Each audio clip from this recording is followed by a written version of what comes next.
올해 1월 취업자 수가 1년 전보다 100만 명 넘게 늘며 22년 만에 가장 큰 폭으로 증가했습니다. 증감 비교 대상인 지난해 1월 코로나19 고용 충격으로 취업자가 100만 명 가까이 줄면서 올해 증가폭이 크게 나타났습니다. 취재기자 연결합니다. 권남기 기자.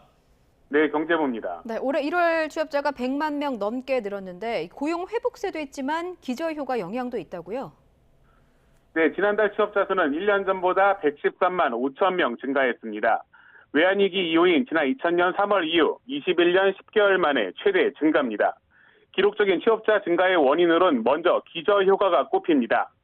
증감의 비교 대상인 지난해 1월 취업자 수가 코로나 고용 충격에 98만 명 넘게 줄었었기 때문입니다. 비교 대상이 워낙 크게 줄었던 터라 올해 1월 취업자가 그만큼 많이 늘어난 것처럼 보이는 겁니다. 세금을 투입한 정부 직접 일자리도 취업자 수를 늘리는 데 영향을 줬습니다. 지난해 말 홍남기 부총리의 발표 들어보시죠.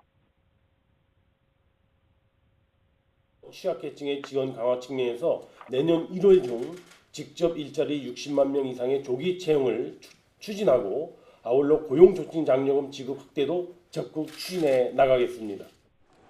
네, 실제로 정부 일자리에 영향이 큰 보건복지업에서 무려 25만 명이 늘었고 공공행정 분야도 4만 명이 증가했습니다.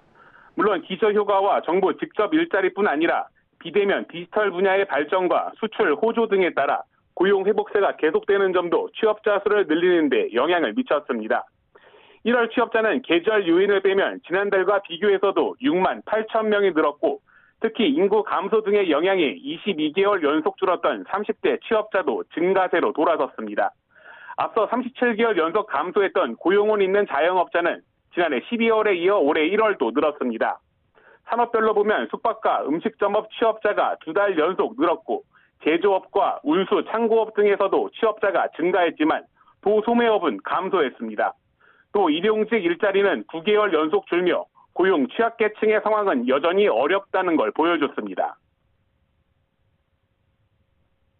이번 달에 보면 도소매업하고 건설업에서 감소한 영향이 있고 일용직이 많은 도소매업이나 건설업이 지금 지금 상황이 안 좋으니까. 네, 홍남기 부총리는 1월 고용 동향을 두고 개선 흐름이 뚜렷하게 나타나고 있다며 상대적으로 양질의 일자리인 전일제와 상용직 노동자가 고용 개선을 주도하고 있다고 평가했습니다. 지금까지 경제부에서 전해드렸습니다.